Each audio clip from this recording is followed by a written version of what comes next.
taking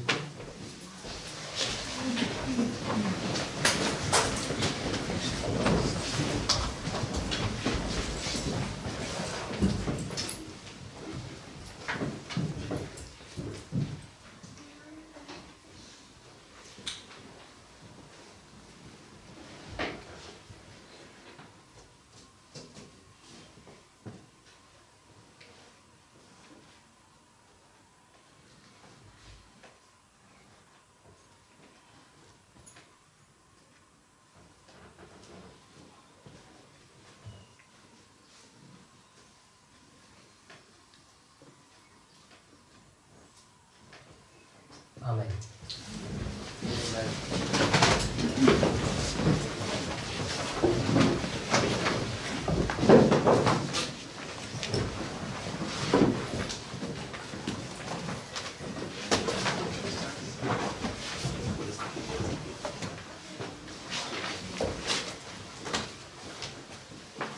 I don't know if we've all got access to Ellen White's writing.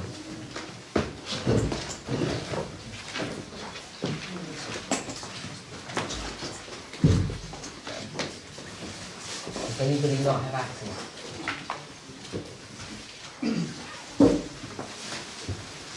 Everybody's got access to their writing? Yeah? I've got 3 paper copies if you haven't, that's what I'm asking.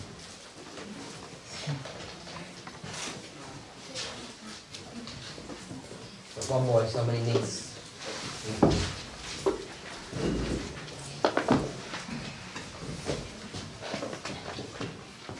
So let me write the references down.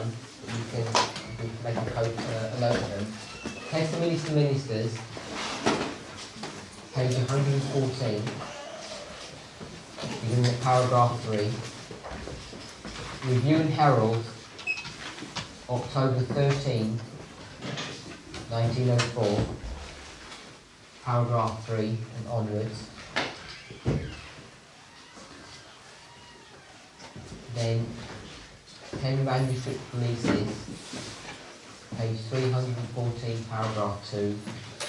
The last one is Review and Herald, November 22nd, 1892, paragraph 7.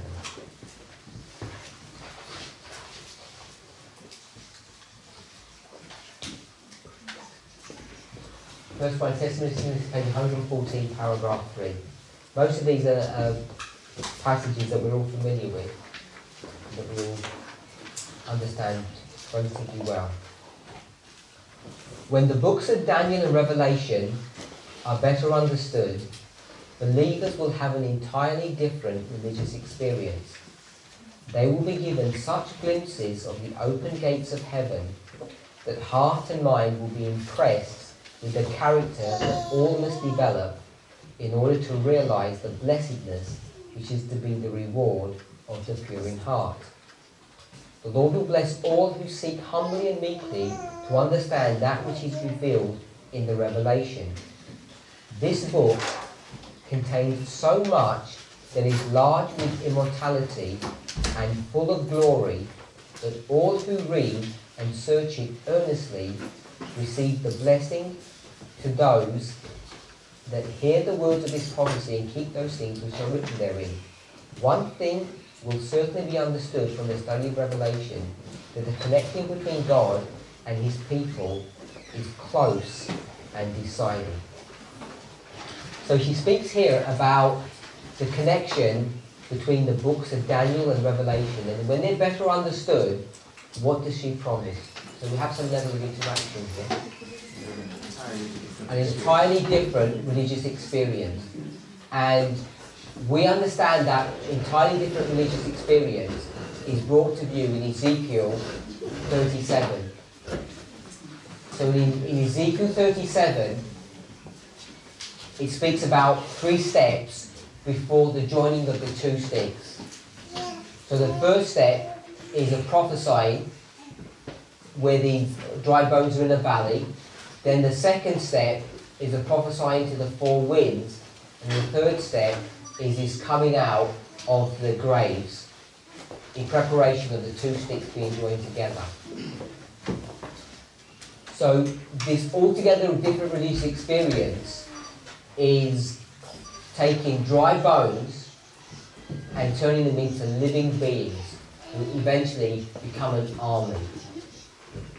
So, do we agree with that? Is that okay? So what produces this entirely different religious experience? Something in the books of Daniel and Revelation needs to be better understood. And what begins this better understanding? If we're going to connect the thought and idea of Ezekiel 37. So in Ezekiel 37 you have dry bones, and these dry bones have an understanding of Daniel and Revelation. Do we agree with that? Yeah? But now they need to have a better understanding of Daniel and Revelation, which is going to turn dry bones into human beings. And what is the information that does that?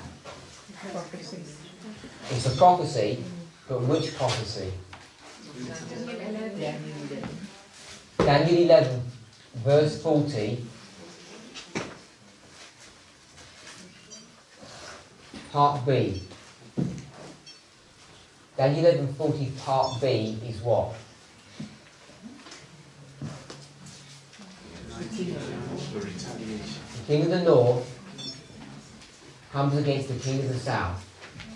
And it happened in 1989.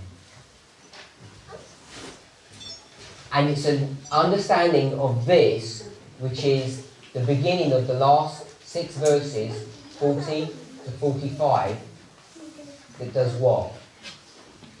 It begins to allow these people to have a different religious experience.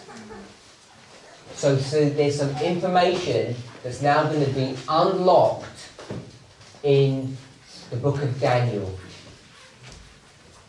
Now, we know that 11 part B is this history, and 11 part A, 40 part A I should say, is what history? 1798. And it says in the first part of the verse, at the time of the end. Yes? Yes. Talks about the time of the end. So this is the time of the end. Let's go to Daniel chapter 12.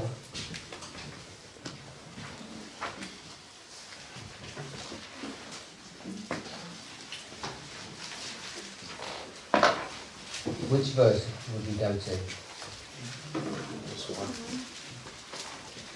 So, I won't ask you the question because you don't know what I'm thinking. Let's go to verse 8. So, in Daniel chapter 12, verse 8, it begins, and I heard, but I understood not. Then said I, O my Lord, what shall be the end of these things? And he said, Go thy way, Daniel, for the words are closed up and sealed till the time of the end. So, whatever information that's being given to Daniel here, he's not allowed to explain or write it down, or to even understand it, and all of this information is going to be sealed or closed till the time of the end. Then it says in verse 10, Many shall be purified and made white and tried, but the wicked shall do wickedly, and none of the wicked shall understand, but the wise shall understand. So this information that's been sealed up is now going to be unsealed at the time of the end. You okay with that? Yes. And the time of the end, if you go back, is brought to view in Daniel 11 verse 40. At the time of the end shall the king of the south push at him. So in this one, first part of the verse, it's the king of the south is pushing against the king of the north. So there's some information that's going to be unsealed about this history that's now going to be able to be explained and understood, that is going to trigger off all of this information. And how is this information unsealed? What produces the unsealing of this information? And where is this all coming from? This increase of knowledge, where is it coming from? Daniel. It's not coming from the book of Daniel. The unsealing of... Which book got sealed? Daniel got sealed, so now Daniel has to be unsealed. And the book that unseals Daniel is the Revelation. So the unsealing is revelation.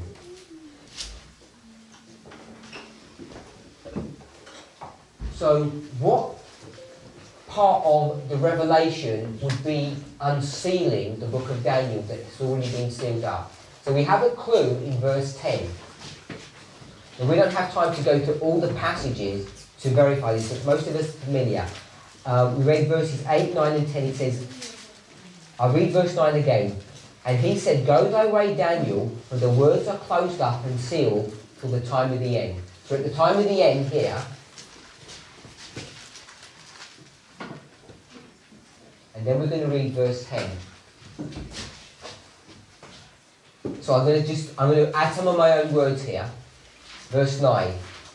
Everything's closed up and sealed till the time of the end. And at that time, so I've added that phrase in, at that time, which time?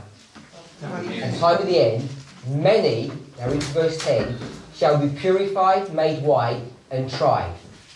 So what do we understand that to be? Purified, made white, and tried. Persecution. Purified, made white, and tried. Everlasting gospel. So we've got the everlasting gospel. So we've got the first, second, and third step. Close of probation. What does it mean to be tried? It means to be judged. Purified, made white, tried. So what does white symbolize? Righteousness. Revelation 19.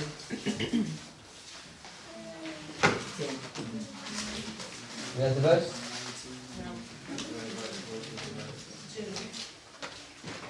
Which verse? 8, no, I don't know what verse. Okay.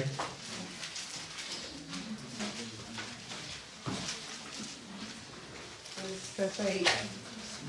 You there? Did you read that first? I'll read it for the camera. And to her was granted that she should be arrayed in fine linen, clean and white, for the fine linen is the righteousness of the saints. Yeah? So we can see in Daniel chapter 10, verse 12, verse 10, it says at the time of the end, at that time, many shall be purified, made white, and tried. So you can see that the 300 messages begin here at the time of the end. Yeah? Yes. So we can see that connection. And we've also seen that the truth of the book of Daniel is sealed until this time here. So it's sealed, and now it's unsealed. And what unseals it? The book of Revelation. So it's the book of Revelation that's going to unseal the book of Daniel that's been closed. And you've got the clue in verse 10 where to look in Revelation, because it's connected to the everlasting gospel, the first, second and third step. Can you see that? So where would we look in Revelation to see how we would unlock the book of Daniel? 19. Would we see the everlasting gospel in chapter 19? Chapter 14. Chapter 14 is the everlasting gospel. Yes? Verses 6, 7, 8, and 9, 11. So it's the book of Revelation, chapter 14, that's going to unseal the book of Daniel. And it happens when the time of the end comes. So Revelation 14 is going to unseal the book of Daniel. All the information that you need to understand that's been locked up. Do you agree with that? This is just a confirmation of what you've written before, what you wrote before. Sabbath school. Yeah. It can't be missed. Amen. Really, repentance starts at the time. So we've got this history here that is given in Daniel 12. Everything's been sealed up until this time. And what unseals this, it's the gospel message that you find in Revelation chapter 14. And Ellen White's going to confirm this because she says that the language that's being used for the gospel message there, fear God, give him glory to the hour of his judgment has come, she says is a prediction of what? It's a prediction of the second coming. She said a message like this could never have been given before because Christ wasn't coming before. He's going to be coming at the end of the world at the close of the harvest. So at the close of the harvest, when Christ returns, then there has to be a message that's given to the world. And the message comes here in 1798 that says, fear God, give him glory, for the hour of his judgment is come. And it's that truth that begins to unseal the book of Daniel. And in Millerite history, what's getting unsealed? Time. Daniel 8, verse 14. So, the thing that seals Daniel 8:14 is Revelation 14. And it's this truth here that gives you the ability to understand what's going on in this history here of Daniel chapter 8. Are we okay with that? Any questions on that? Because people are looking... I can see expressions of confusion or consternation. So, the thing that was sealed up was Daniel 8:14. Okay? Only specific part of that, it was in relation to what? Time. Into relation to time. And what actually gets sealed up in relation to time is not what 2300 means. That was only a later argument that people started using silly arguments about what 2300. Everybody knew it was day for a year. They didn't have the start date. It's a start date that's going to be unsealed. The commencement of the chain of truth. So what's going to give you all of this information that's going to now be unsealed? It's not going to be found in the book of Daniel. It's going to be found in the book of Revelation, because it's the revelation that unseals the book of Daniel. And because it's the everlasting gospel here that's being brought to view with respect to the sealing, Daniel 12 verse 10, it gives you the clue where to look in the book of Revelation to find where the information is now going to be unsealed. Revelation 14. You said sealed, that's right. Oh, did I say sealed? It unseals. Revelation 14 unseals Revelation 8. Daniel 8. Daniel 8. So the clue is the three. So the clue is the three steps, 1, 2, 3, in verse 10. It gives you the connecting link, the line upon line, to go from the sealing, Daniel 12, to the unsealing, Revelation 14. You need to acknowledge that those are the links of... Yes, there's a lot of things that you need to acknowledge to be able to do that. So this is how an understanding of the books of Daniel and Revelation give you an altogether different religious experience, because that's what the Millerites had. They'd gone to a sealed book. Now they needed a better understanding of the book of Daniel, but they can't have it. Why? Because it's sealed. And so there has to be some unsealing, and the unsealing is now going to take them to Revelation 14. When they begin to understand that, then it unseals Daniel 8:14, which is what was sealed. So let's read the next statement. This is Review and Herald, October 13, 1904. So if you're turning there, if this was Millerite history, now we're going to come to our history. Revelation 14 was fulfilled in Millerite history. Would we agree with that? Yes. Yeah? And we're now at the time of the end in our history. So here we are, time of the end. And if we're going to take this as a parallel thought, what's happening before the time of the end in our history? This is 1989, remember? There's something sealed. There's something sealed. The book of Daniel has been sealed. So now there has to be An an unsealing.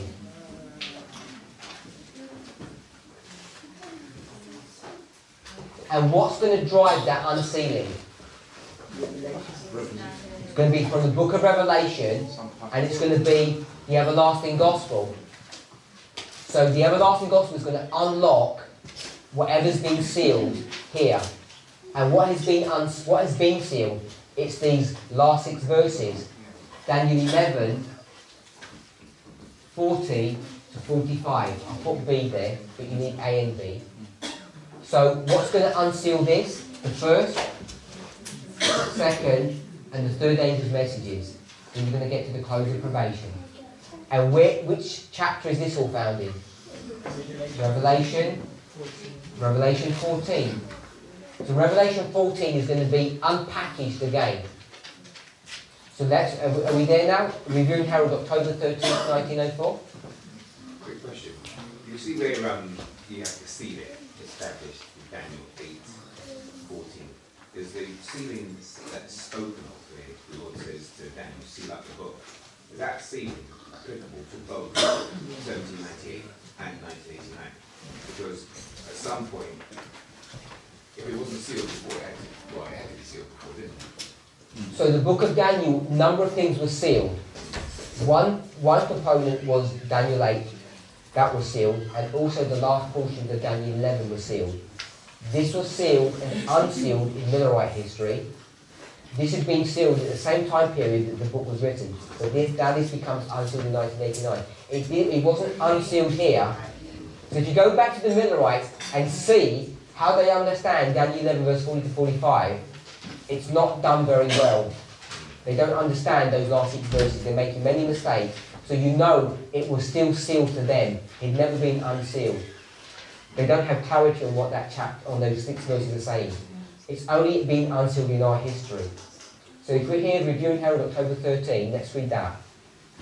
The 14th chapter of Revelation is a chapter of the deepest interest.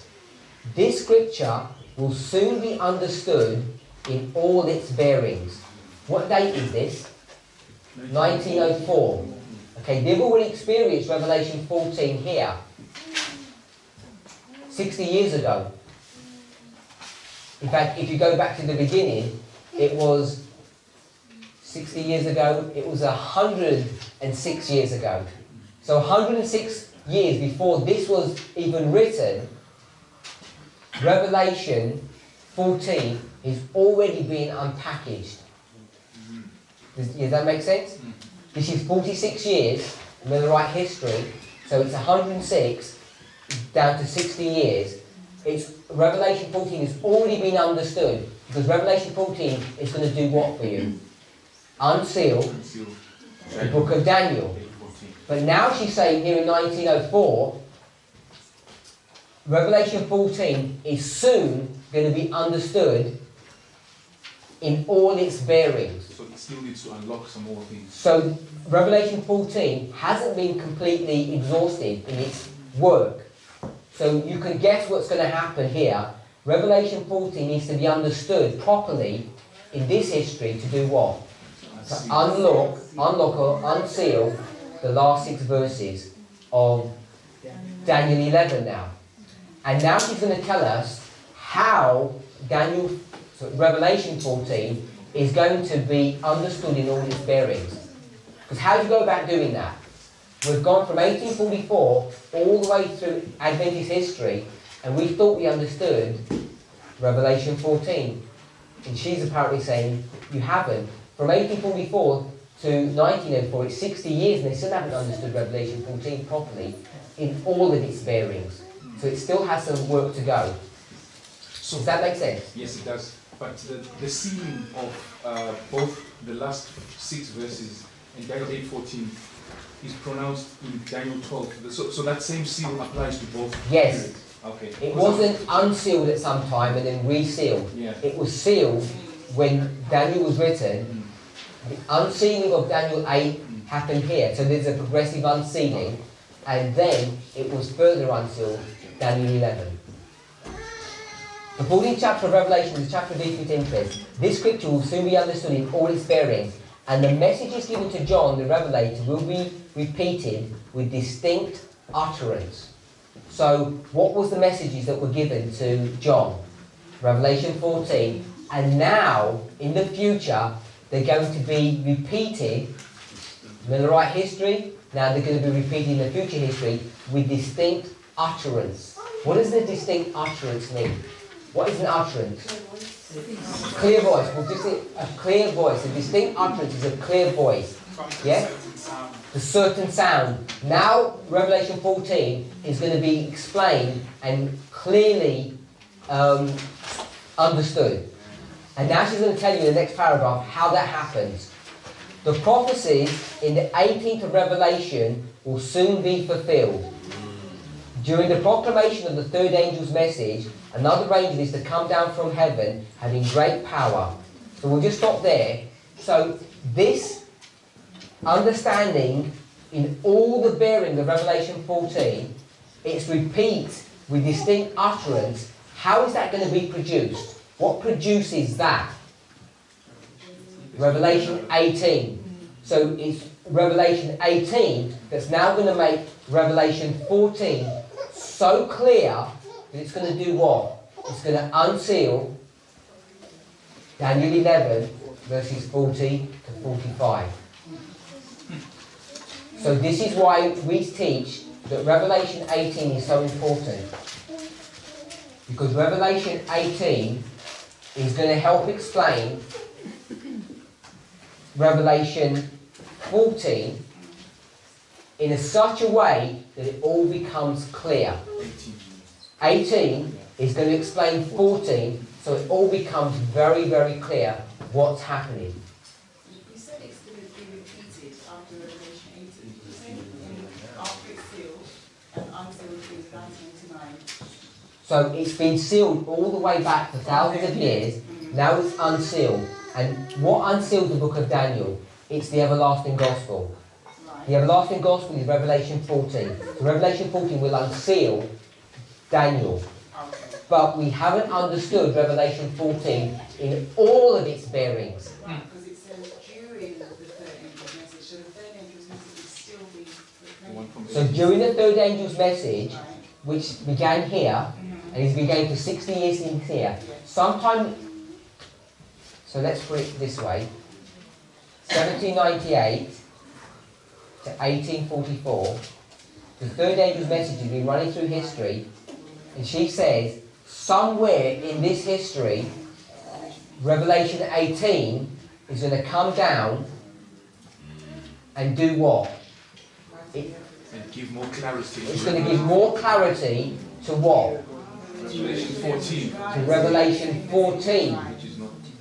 which hasn't been understood in its full bearings. Wow.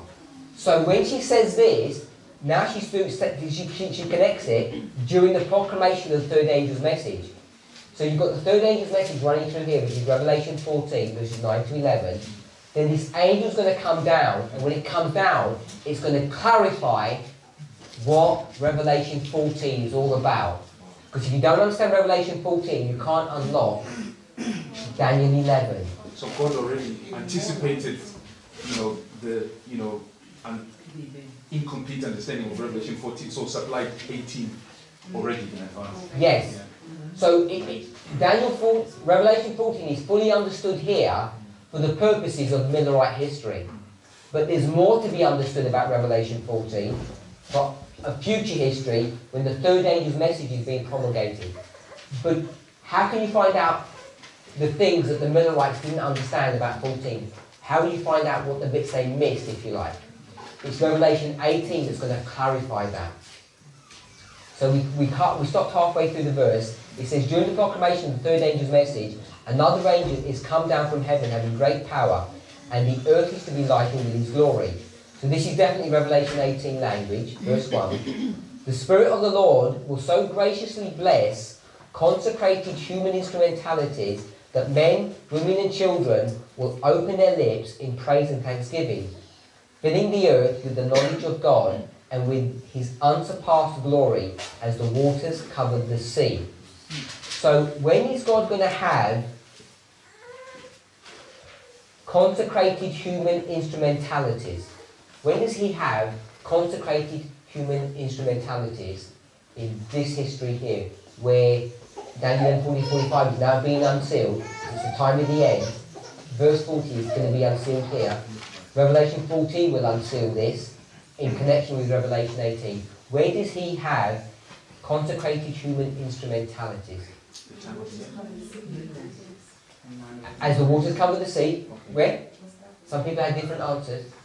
But he's always had these types of characters. No, it's very specific. But it is. I think it's from 9/11 onwards. Why 9/11? That in Revelation 18 it tells us that from that point onwards that we see the whole earth is lighted with His glory. And if you look in other places in the Bible, you see that that glory is Christ in you, the hope of glory. They're linked.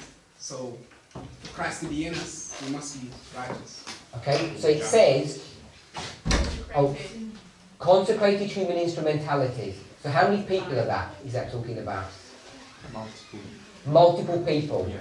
So there's multiple people. So we understand that. If you take the simple story of John the Baptist is an individual man. One instrument.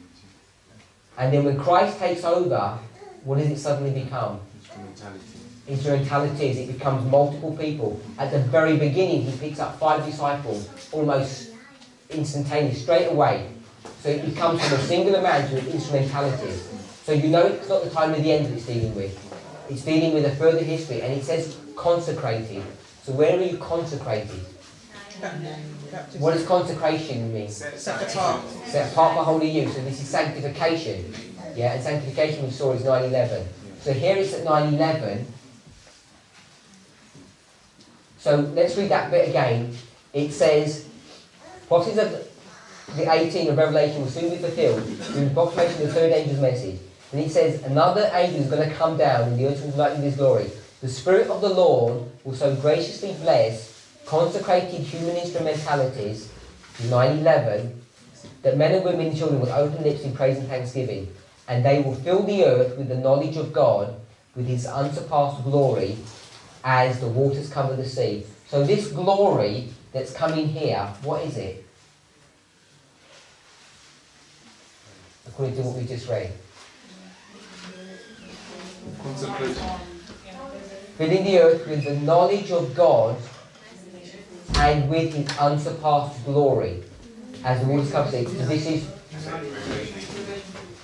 yeah, so but it's knowledge. So there's some kind of knowledge that's going to happen here. And this knowledge that's going to be brought to view here is going to help us to understand Revelation 14. Does that make sense? Same as Isaiah 60, I believe. Arise, shine, for the light is come, and the glory of the Lord is in thee. Good. Last Ecclesiastes 4:11, paragraph 5. All of this stuff is this glory or this knowledge that's going to come here. So, let me, I think I've got the passage here, but it's not in your notes. If I can't find it, if I don't have it to hand, then I'll just paraphrase.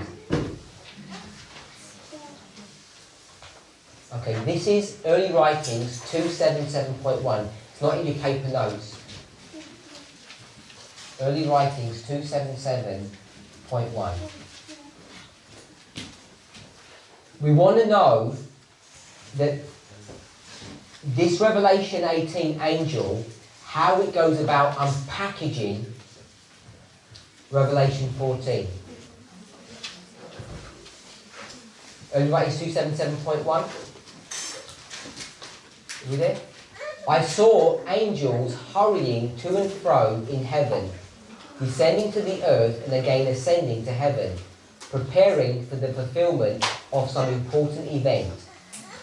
Then I saw another mighty angel commissioned to descend to the earth, to unite his voice with the third angel. So if we just stop there, so can we see it's talking about this event here? The third angel is running through history. It says, I then saw another mighty angel commissioned to descend to the earth to unite his voice with the third angel. So there's this angel that's come down from heaven, he's going to unite his voice. And then she says, and give power and force to his message. So this is the empowerment of the third angel's message. You agree with that? So there's this angel that comes down and is going to give power. And we just read in the Review and Herald that it's this angel of Revelation 18. So we're connecting those thoughts together. This mighty angel of early writings is the angel of Revelation 18. Yes. From the Review and Herald. We've made that connection. You agree with that?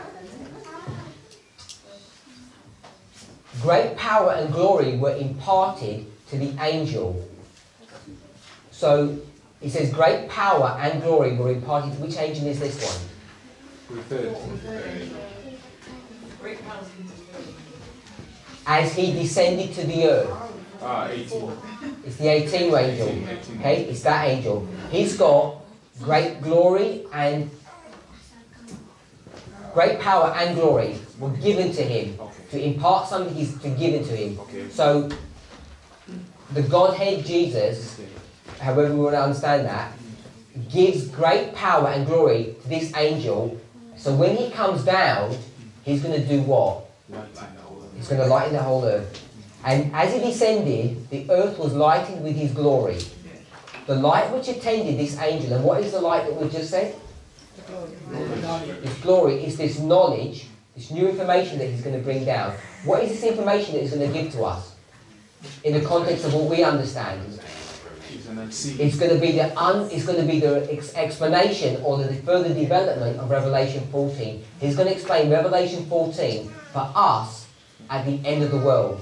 So now we can go back into Daniel 11 verse 40 to 45 and understand what's going on there. This will be unsealed as this angel comes down, helps to refine our understanding of Revelation 14 so we can unseal the book of Daniel. So from an early stage, even before we go any further, rejecting that Revelation 18 message already puts you out of any race of understanding what is going to be happening with the three angels' messages. Yep.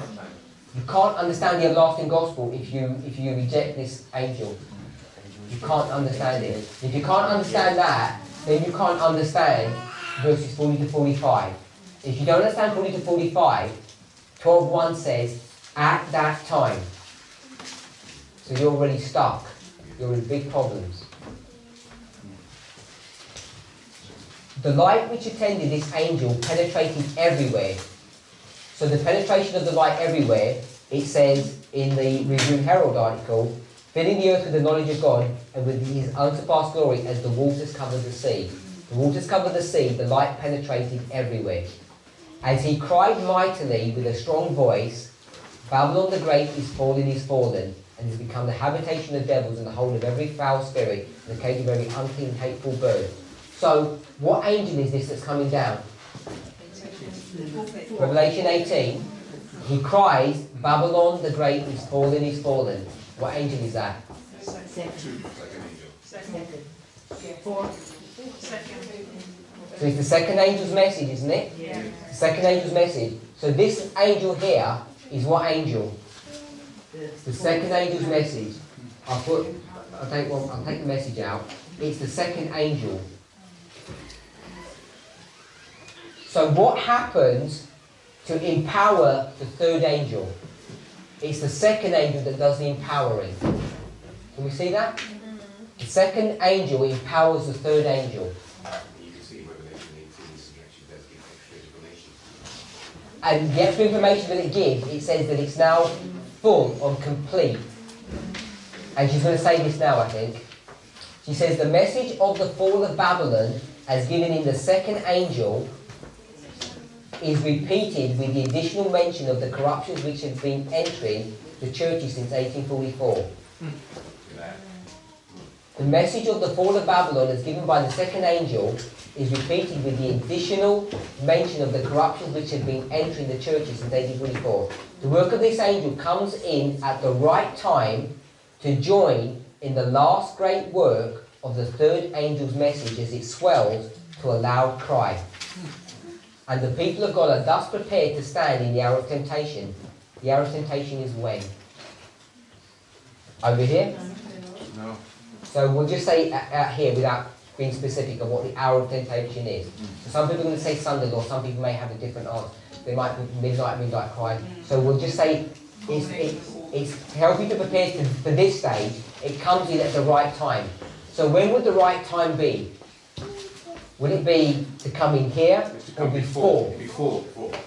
Okay, so the right time is he has to come before. In big additional mention of the corruption, and the people of God are thus prepared to stand in the hour of temptation which they are soon to meet. I saw a great light resting upon them, and they united fearlessly and they united to fearlessly proclaim the third angel's message. So, we won't read further on from there. So when this angel comes down, what are they fearlessly going to do now? They're going to fearlessly proclaim the third angel's message. And the third angel's message is going to be this one here. Yeah? The judgment is about to happen, and you need the second angel to come and give power or force for that to happen. And when he does that, he's going to explain the refinements or the filling out of Revelation 14. Judgment for who? Because Judgment for who? yes, Okay, so let's think about this. we don't do it. So, it says, Babylon is what? Fallen. Fallen is fallen. So, what does it mean to fall? If I said you fell, what? Found guilty. From grace.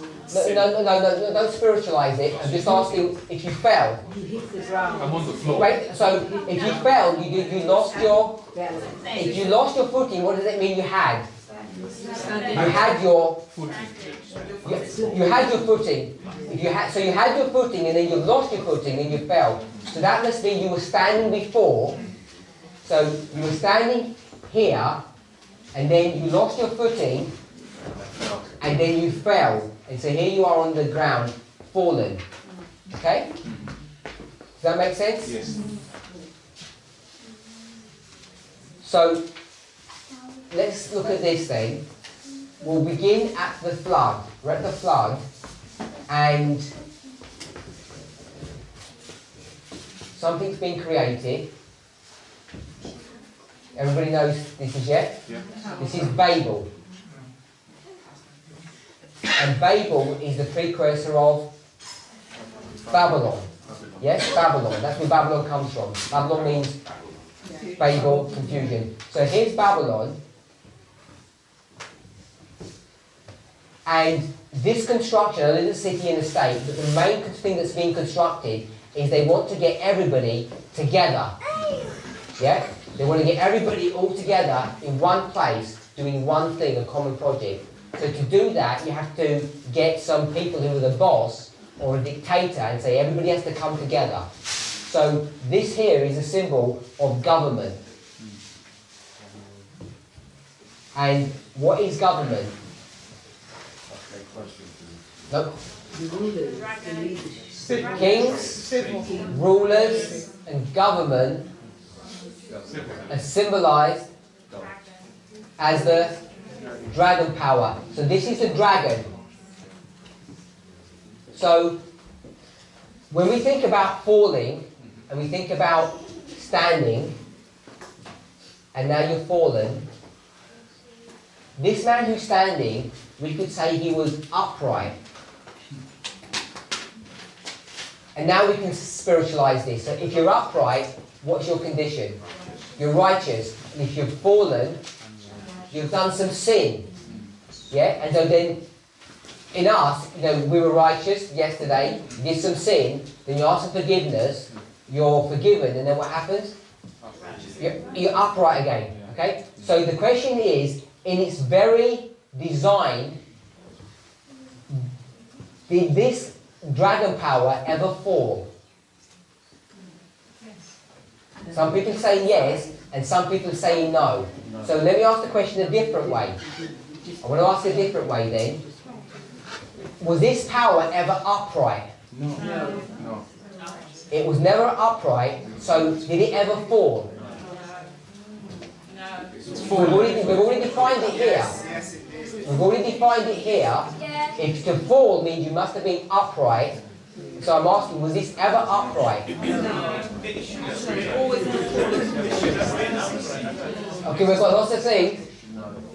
When this was created, it come the flood, the people who started doing this, they said, let's get together for an upright purpose. No. The whole project, it was never upright. No, it could never have been fallen, because if you're fallen, That means you're upright. flawed, sorry, sorry, I can't hear. So, was this dragon power, did it ever fall?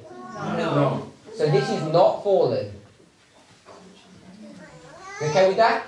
Yeah. So, this is the beginning of Babylon. So here's Babylon running through history. And the dragon power is on its own for millennia. Then it gets joined I'll just write because my picture isn't very good. By the beast. Okay, what year is this? 538. So you're at 538 now. And if I do it this way, here, this is Babylon. One entity, the dragon, running through history.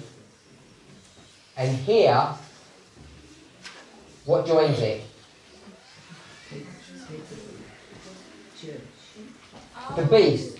Who's the beast? This is the papacy. So I've got dragon here, I'm going to put the beast here, and it's the papacy. We okay with that? Did the papacy ever fall? No. Was the papacy ever righteous? No. So it never fell. No. So it's not fallen. And it's part of Babylon. So here's the beast. So now you've got a twofold entity running through history, and it's Babylon, and it's never fallen.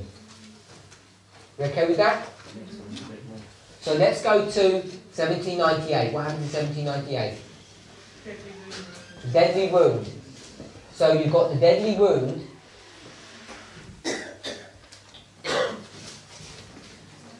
And this church here is what church? Thyatira, someone say? Thyatira? Yeah? This is Thyatira, number 4. And this church is what? This is Sardis, number 5. We okay with that? And Sardis means to come out. And this is Babylon. How do you know this is Babylon? Which book? Revelation? 13. Chapter? 14. 17, verse 5. Upon her forehead she had the title, Mystery Babylon, Mother of Harlots. Okay? So this is Babylon, and Sardis means to come out of Babylon. Or come out. And they're going to come out of Babylon. Who's coming out of Babylon? Which Protestants? This is the Pilgrim Fathers that are going to come out. And where are they going to flee to? The earth opened its mouth and swallowed the flood. Revelation 12. So now Sardis is what church? It's Sardis. It's Protestant. Which one? Protestant America, specifically. Because what is Protestant Europe doing? They're harlots, aren't they? Revelation 17:5. Mystery Babylon, the mother of harlot. Our harlots are her daughters. She's the mother church, she's got daughters. All the Protestant churches have gone back to the mother. Yeah, because she gave birth to Protestantism. In the 16th century, she gave birth to the Protestants, her daughters, and they're all these wild, unruly girls, and then eventually she brings them all back home. But what is her home? What goes on in her home? She's a mother of harlots. She's doing fornication. So they all become harlots. They all become prostitutes because that home is a... I don't have to say the word, but we all understand that, hopefully. Yeah, okay? So we understand that. They all come home. So they're all harlots here. One of them escapes. Protestant America. You okay with that? Yes. Is this group good or bad? Good. Here. It's good. Is this group good or bad? Bad. Everybody, the mother and the daughters. Yeah? Are we okay with that? They weren't in 513. The mother was on her own. She gave birth in the 16th century. Yeah? The mother is here, and who's she going to marry? Dragon. Dragon power. They marry here. Kings, rulers, and governors. They marry, and then they have children. They have all these children, who are all these papal churches, who are good, and then they end up coming back, one by one, back to the mother. And what makes you a harlot? Now, what makes you a harlot? Joining with Church and state. When you start going to the state to enforce your dogmas and make people obey you with a stick, you become a harlot. And why are these people good? They refuse what? They refuse church and state. They refuse to do church and state because this power has got how many horns? 2. And what's in between them? A big, big wall. Separation of church and state. And these institutions are so strong, it takes an awful lot of effort to break down this power. So the mother wants to do what? She wants her daughter back. And so here we are in 1844. What month? April the 19th. Second angel's message arrives. And it says what? It says what? Babylon is fallen, is fallen. Okay. Were these people standing here? They were standing. And what have they suddenly done here? They've fallen. So the identification here is talking about what group of people? Protestant America. Protestant America. Someone who was on God's side, who has now switched sides. And that was never identified in these two groups. So now these are running through history. And what have you got here?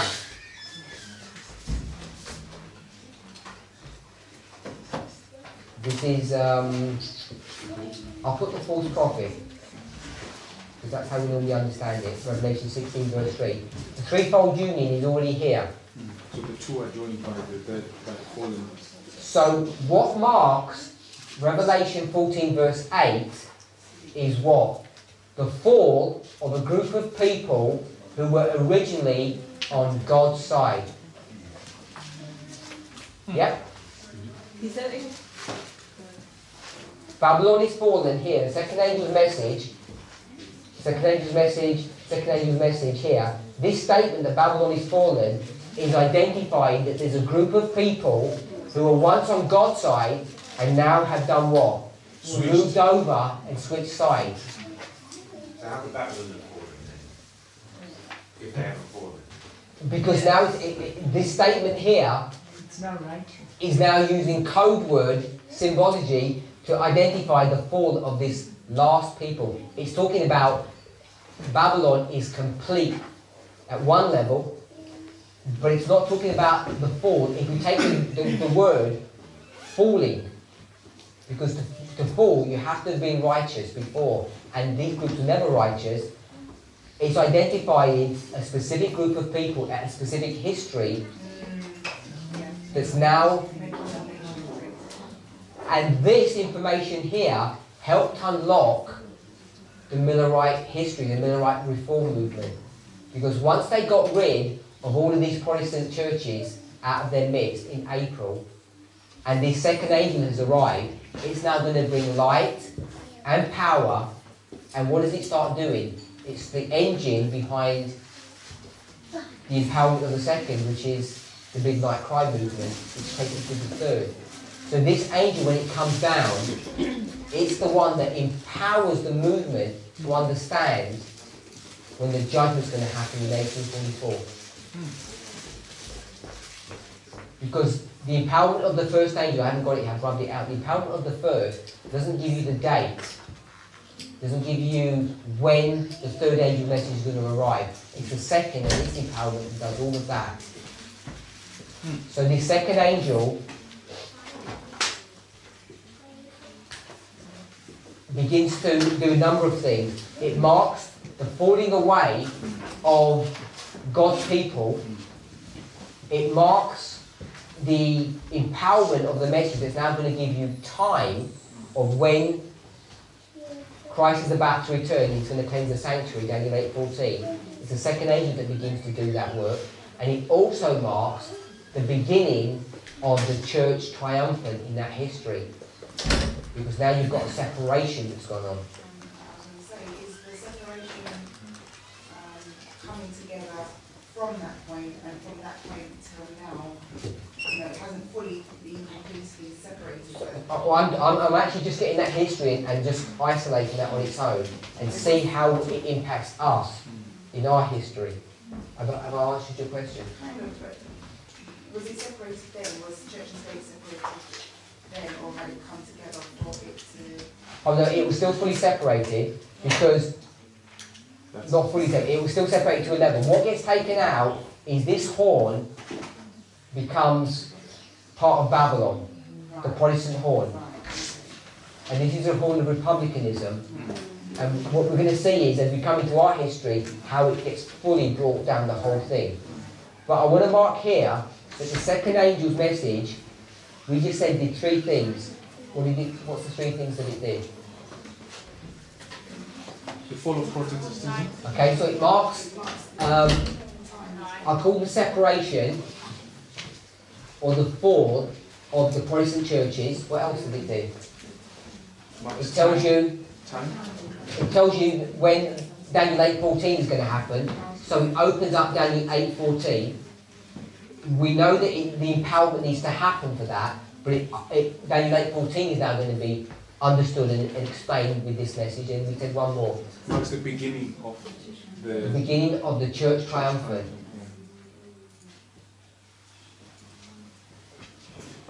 And did the Millerites understand any of that? They understood that this first part, they understood that for sure, we need to separate. But when it came down, they didn't understand that it was going to give them the dates, and they didn't understand that they were now the church triumphant. So they have a partial understanding, but not a complete understanding. But we do, and what's given us this complete understanding? Revelation 18 has given us this understanding. Second angel's message. It's all about the second angel's message. So when you bring this into our history now, the second angel's message is here. So have we got a separation here that's going on? Yeah. So I'm just saying this casually. Do we understand here from the second angel or 9/11 onward something about, it's not Daniel 8:14, but it would be, because Daniel 8:14 is the cleansing of the sanctuary, which is what? When God's going to come, it's going to be the Day of Atonement, which is the Lord's Day, which is the Sunday law. But we're in this history here, Daniel 40-45. So we know that we know something about 45. So from 9/11 we know 45. We don't know the date, but we begin to know all the events that are going to happen that's going to lead us there. All under the power of the second angel that does that. And what begins? Church triumph. The church triumphant begins. So all of these things are now being driven by the second angel. So the second angel and its empowerment of the third is doing all of this for us. The separation of this movement from the shackles of our organisation. It's talking about the fulfilment or the understanding, the opening up of these verses. And Daniel 8:14 is the culmination of this.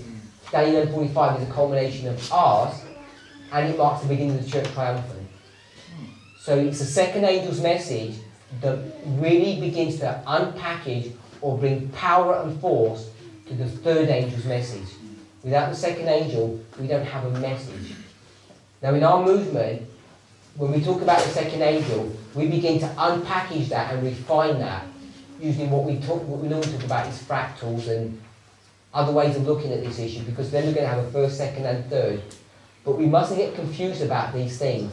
When we have first, second and third, these are just microcosms of the work of the second angel that's come down and it's going to do this work. It's going to be the driving force for all of this information. So, I've run out of time, and I just want to make some kind of form of conclusion. Let me just make sure there's nothing more I'm going to say here.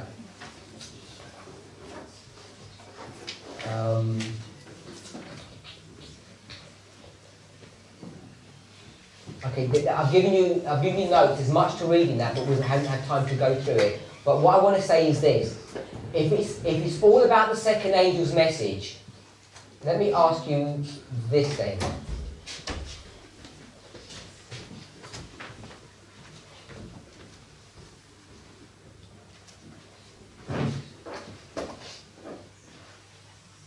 If I do this for our history, midnight to midnight cry, what would that be? What step would that be? So we'd say that would be the third step. Yeah? Where would we place the latter rain in this story? If we were thinking, I know we can say all of it is, but in a very specific way, where would we place the outpouring of the Holy Spirit or the latter rain? So most people place it here, latter rain. But where would you have to place it if all the driving force, if all the power is in the second angel's message? So you'd have to place it in this history. Without being specific where it is, the latter rain should not be here, the latter rain is here. And we have people teaching that the latter rain is in this history here, where it should actually be in that history there. Just conceptually, if you know that it's the second angel's message that's doing all of the work that empowers everything, you'd expect it to be here, not here. I think what I answered by that is, I know that there's a commencement at 9/11. The latter rain is a period, right? So there's a start and an end to that latter rain period, which starts with the sprinkling, if you like, and culminates to a full outpouring. So when you asked, I thought that's what you meant. So where would you start it? 9/11. Where would you end it? Before midnight, hopefully, but Okay. I would have said midnight still. I Okay. think I would still say midnight. So you're putting it, placing it still in here in the second angel's message, Yeah. second word. So if we refine this, where would the sprinkling be, or the former rain? 9/11. Former rain would be here, and the latter rain would be here, before midnight. We've taught this. It's at the third point, though. We've taught that it's at the third point, haven't we not?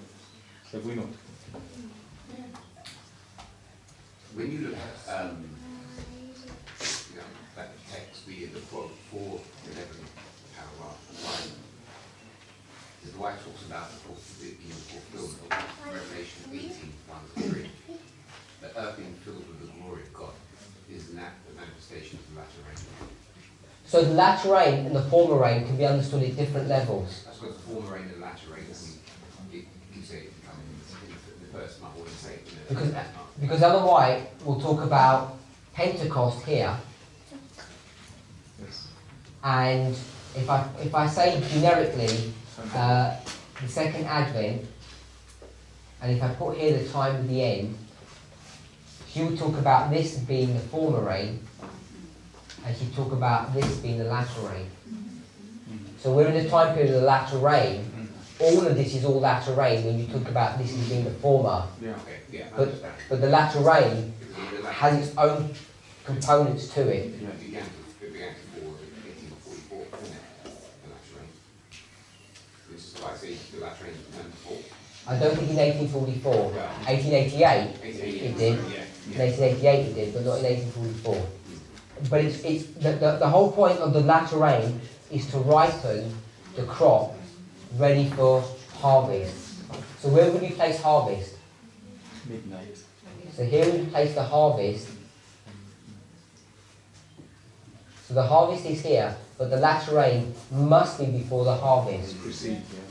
So what is the latter rain that's going to ripen you for this harvest? What is that?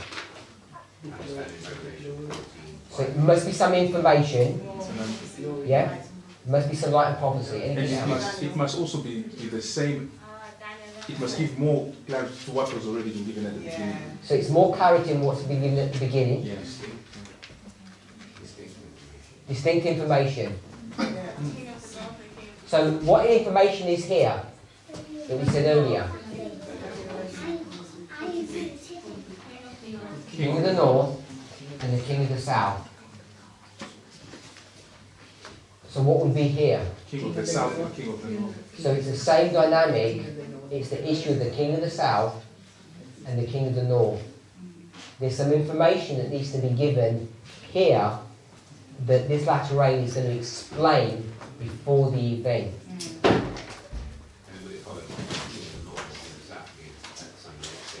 And there's going to be another one at a later stage. So we're showing, so Brother Leslie was saying there must be some marker here that's going to define the latter rain, because the former rain is going to go from 9/11 to this point, because you can't have the former rain continually all the way through because it won't ripen the crop, and then you're going to have the latter rain here. And this latter rain is the message that takes you and ripens you up before the harvest here at midnight.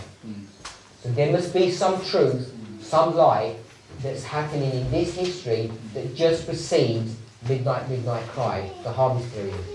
And you want to understand what that is. We want to know what is it to receive the latter rain. Now there's many passages that Ellen White uses. He says the latter rain is falling on all hearts all around. People call it fanaticism. And we've said, oh, this is the latter rain, and the people who are calling us fanatics are who? The conference structure. But if we're saying that this is the latter rain, the conference structure aren't calling us fanatics. No. They called us fanatics a long time ago. What is the fanaticism that we're experiencing now in our movement? Sorry? The wrong conclusion about King of the South. The wrong conclusion about the events that surround the harvest. So there are people who are saying, we think the harvest looks like this. And there are other people who say the harvest looks like this. So you've got two different viewpoints of what the harvest is. It's partly to do with where you place the latter rain, and it's partly to do with this event that's going to connect or discuss the issue of the King of the South and the King of the North. So this ripening, or this issue, is connected with the events of midnight. So, how do we know what's going to happen at midnight? Because we've made a prediction about it, haven't we? Yeah. So, there's a prediction here. And this prediction is what's marking or triggering the outpouring of the latter rain that precedes midnight. And this information is now going to ripen the harvest. We're already in that period. And we're already in this period. Why do you think that? Because we've had that information, that specific, information which has come to light in this movement, which not only marks the prediction, but which is showing what's going to be happening. So this latter rain is the light or information on Daniel 11, 40 to 45. Is it? And how do you understand Daniel 11, 40 to 45 in this history? Revelation. Because it's 1 to 39. 1 to 39 are going to help to clarify 40 to 45. And this information of 1 to 39 is giving us information about the events that happen here at midnight. Specifically, it talks about many other things as well. So it's this outpouring of the latter rain here, which is helping to explain what's going to happen at midnight. And it does what? It ripens the crop ready for the harvest. Which crops does it ripen? And it ripens both. It ripens both the wheat and the tares. And the Holy Spirit is being poured upon the field, onto the crop, and the tares would call it fanaticism. It's fanaticism to actually believe this model that's drawn here, that there's a latter rain before the harvest under the ministration of the second angel, not the third angel, and it precedes midnight, and it's to do with a message from Daniel 11 verses 1 to 39, which is the same message as Daniel 11 40 to 45. And if we try to explain that through the understanding of Matthew 13, verse 24 to 30, which is what? That's the parable of the wheat and tares. If you begin to explain this and say it's dealing with a message, what resistance do you begin to meet? That you say you can identify wheat and tares through a prophetic message, you begin to receive resistance. And what is the resistance? You can't identify the tares. Why can't you? Before the What gives you the inability to do that? Because you judge it. Oh, Because you what?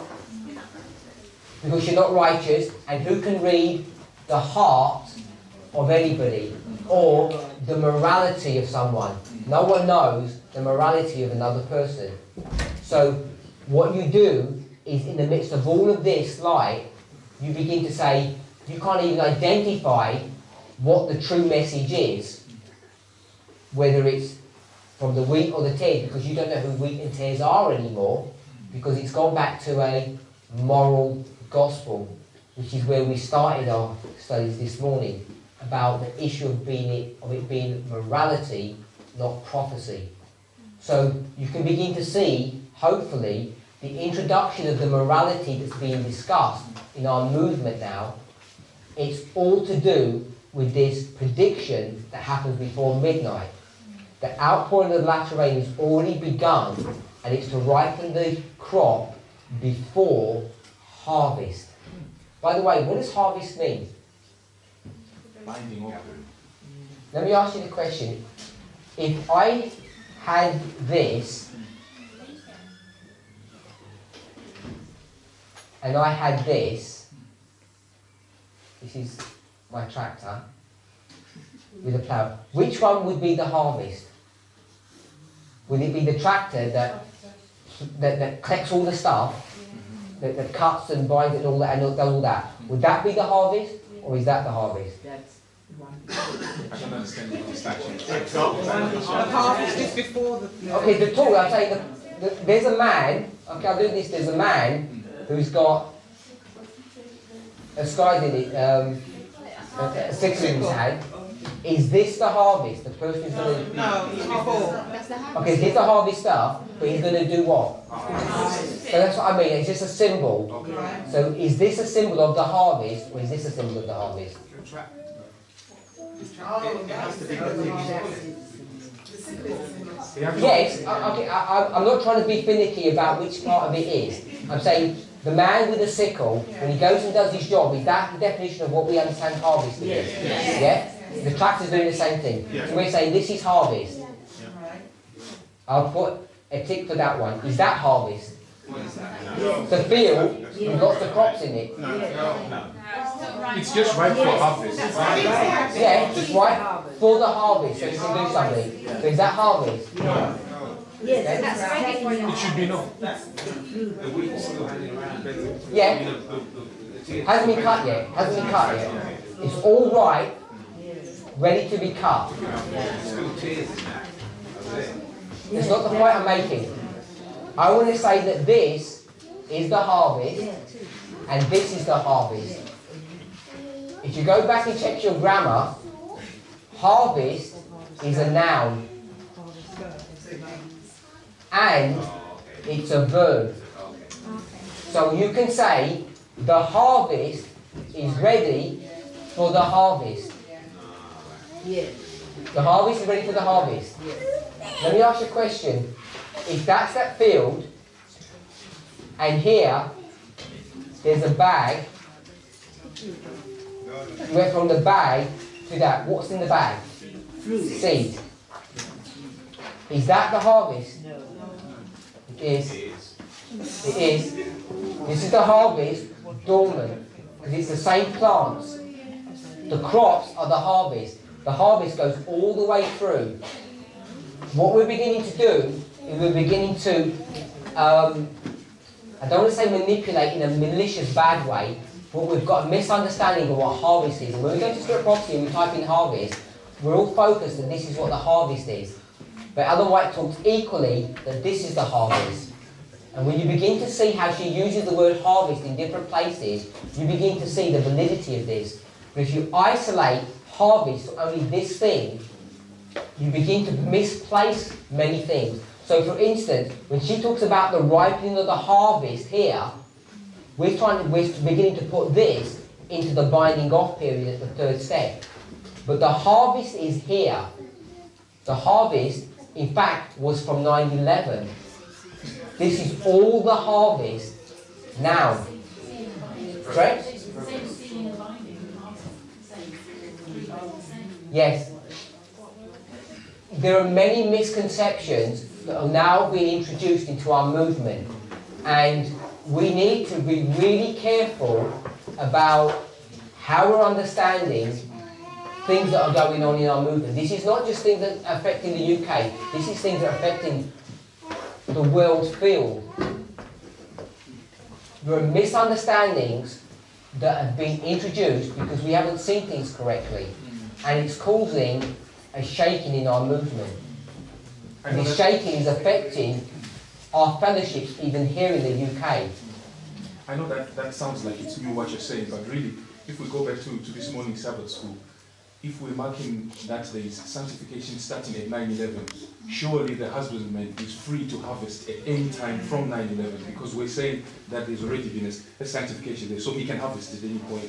But I think because we have not understood, or some of us, I think, we have not understood it, we think that it's further forward into the future, because we don't mark that work of purification and sanctification starting from 9/11. We're putting it forward. That's why we say the harvest is also maybe that way. Yeah. Right? You reap what you sow. Any? You have your hand up. Well, I was going to say until my brother spoke that the seeds, they may be the harvest, but are they right for harvesting? No, they're not right for harvesting that. But the models, there are different models that teach different things. Yeah. I mean, what you could take into consideration is that those seeds had to be harvested from a harvest. And unless you have that particular position of the harvest, you won't have a harvest. Right? So, again, we've run out of time, so I just want to summarise what we're saying. We didn't get through the notes, unfortunately, but we read that the books of Daniel and Revelation need to be better understood. The Millerites had a better understanding of Daniel because of what? Because it had now, I rubbed it off, it had now been unsealed here at the time of the end. What unseals the book of Daniel is the book of Revelation. It's called the book of Revelation because it reveals. And connected to Daniel 12, verse 10, it says, in connection with the unsealing at the time of the end, is the everlasting gospel, purified, made white, and tried. And the thing that's going to unseal that is going to be Revelation 14. Then we read that Revelation 14 is going to be better understood in all of its bearings by an understanding that Revelation 18 brings to the table. So this is our history. So Revelation 18 is now going to explain Revelation 14. And Revelation 18 is the second angel's message. So here you have the second angel's message doing this progressive work. Comes down with glory, gives this message, and then makes a loud cry, come out for my people. All the second angel's message. And when this second angel's message does this work, it's going to explain Revelation 14. So we went through Babylon is fallen, and we saw it's marking this fall of a power or a group of people that were once righteous. And when we take this to 9/11, we didn't finish off with the thought, but this is now the final destruction of the United States, because the Protestant horn was taken down in 1844, and now the horn of republicanism is now going to be taken down at 9/11. And it begins this process which is almost complete now, that the whole nation is fully destroyed. But when the second angel came down, it explained much. It explained the separation. Now you're going to have two groups. It then spoke about Daniel 8:14. It's going to explain the timing of that, particularly when it comes to the empowerment of its message, and the church triumphant begins there for the Millerites. And all those characteristics are all tied back to 9/11. At 9/11, there's a separation. Saul, Josiah, Ahab, the kings, are all killed by the archers. There's a new priesthood that's coming up. There's a separation that's gone on. Now, Daniel 8:14, but for us, it's Daniel 11:40-45. Daniel 11:40-45 becomes clear. We now have real clarity on the Sunday law when the empowerment happens here. And it marks the beginning of the church triumphant. Church triumphant begins here at 9/11. And by the way, we've spoken about sanctification here as some individual experience. The sanctification in this prophetic model is dealing with what? Dealing with the church triumphant. The church triumphant begins to get built here, a sanctified, purified church. And it's fully complete by this stage here. And in this history here, we've put in the finishing touches to the building. The building is almost fully complete. The crop's almost ripe. And in the midst of all of that, it's talking about a prediction that's going to happen imminently. And the acceptance or rejection of this truth, whether you're thinking about Matthew 13, whether you're thinking about Daniel 11, 1-39, all of these things are all coming together at the same time. So, the summary of what I want to say is, if we put the moral gospel in the wrong place, if we put the lateral rain in the wrong place, if we don't accept an explanation of verses 1-39 and the import of what those things teach, you're going to make mistakes in your Christian walk, in the experience that you're having, and come the binding of, you're going to be bound off into the wrong side of the argument. Because the separation of the wheat and tares happens at midnight, but the process of ripening them is already well underway now. There's no questions? We'll close with prayer. No questions. No questions. We'll pray.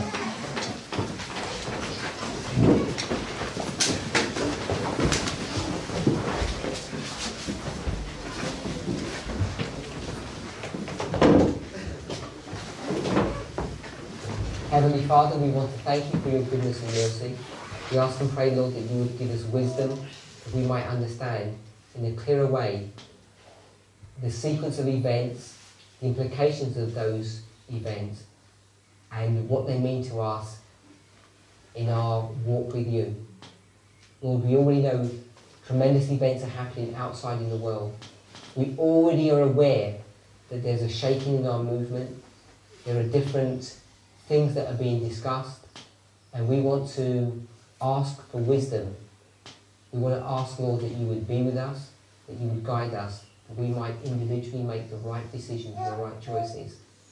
Help us to trust firmly in the lines that you have given to us, so that we might make a correct application and be saved eternally. Please continue to guide us and bless us. Father, we also want to ask a blessing upon the food that you've given to us. Help it to nourish and strengthen us. All these things we pray in the name of Jesus. Can I just say one thing? If you could take some of the chairs as much as possible just to the side, so we can have at least 2 or 3 tables.